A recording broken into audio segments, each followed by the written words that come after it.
Well, welcome back into Talking Fitchburg. Joined today by Tiffany Schultz from the Better Business Bureau here in Wisconsin. We're going to be talking about preparedness, National Preparedness Month happening, and one of my favorite times of the year, along with fall. And you're saying on this? Disasters don't plan ahead. You said that right before we came on. I think it's so funny. But it's true. And it feels, I mean, maybe eye-opening for a lot of people, but you look like what happened out in Maui and the wildfires in Canada this year. Disasters happen, and they don't care what is going on in your world. Absolutely, and it's just not fires. It's flooding, it's tornadoes. Any kind of natural disaster can strike, even a gas leak. We saw that right in Sun Prairie about 5 years ago, and it's so important to not only make a plan, but practice your plan. And practice that plan a few times a year, get all your family members involved, and including your pets. That's important too. You know, pets are part of the family. Where are the pets going to hide? You know, who's going to be in charge of the pets? Make sure that you can communicate with each other, that you have a plan. Cell service can be down, so don't rely on your cell phones working. So it's so important to practice. If you never need it, that's great. We don't want you to need it, but at least you have it. Is there a recommendation on how many times a year that you really should put that plan into action, or drills, if you know, like you do your old fire drill at school or something, you know? Recommended is about 2 times a year, every 6 months. You know, as seasons change, it's a good idea to practice that with snow on the ground and without snow on the ground. So just, you know, plan ahead and make sure you're ready if disaster should ever strike. A good one here, learning life-saving skills, and you automatically think, well, I bet CPR, I better know CPR, hands-only CPR. You should know that, but there's other things too that you should get yourself familiar with, depending on your circumstance.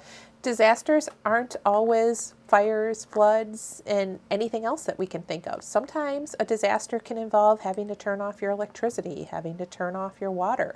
Do you know how to do that? Do you know where your panels are in the basement? Do you have access to that? It's going to take quick thinking if you have to do it, so it's always best to be prepared. You and I live pretty close to each other outside of this world, and we had the high winds that went through, and power was knocked out for me for a long period of time. And it's interesting because there's been more of those events that have happened. And so are you prepared to deal with all the frozen food? Like, have you thought about that? Like your fridge, your food, you know, all those things that when you're out electricity, water, having water available because you can't get it from your tap.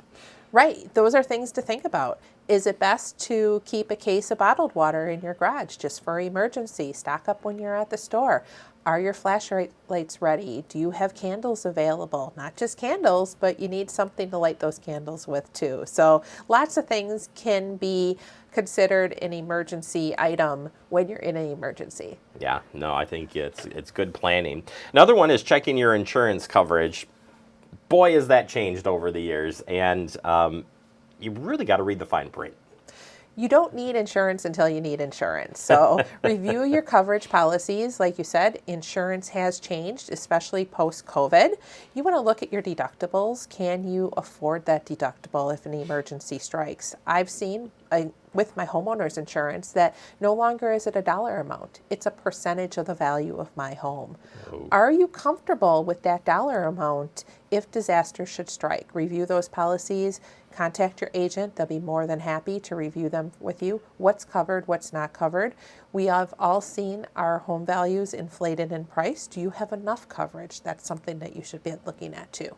That's a good point. And there again isn't necessarily a disaster at heart here. It's just the changing times and being ready to adjust whatever comes your way in that insurance world. Save for an emergency too. I like this one, and something I put in place a couple years ago is having a spot to put those special documents, the things that you not necessarily thinking about in disaster mode. If a fire takes your house, where are your documents? They should be in a fire-safe safe.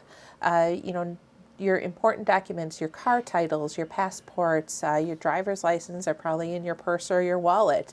You know, that should be one of the first things that you grab as you leave. And any other important document should be in a fireproof safe. And even spelling out those documents, I mean, some people don't even you just put them away. Like you use it once, like, ah, whatever. It's in the drawer. I'll get it when I get it. But Right. What do you need? Think about what you need, what you're going to need to move forward if a disaster should strike. so, are there places that people can go to? I know the answer to this, certainly through BBB, and there's plenty of things from Wisconsin. Has a great ready. I think it's ready at wisconsin.gov if I remember right. But if people want to learn more information about getting prepped, there's a lot of stuff out there, and some of them are tailored to specific disasters, places you live. You know, you name it. We have all this information that I had talked about and more on bbb.org. It's a great resource. Start your research there, and there are other sites available, but this will give you the basics on how to prepare if there should be a disaster in the future. Fantastic. Well, thanks for getting us prepared, and Thanks for having me today. thank you.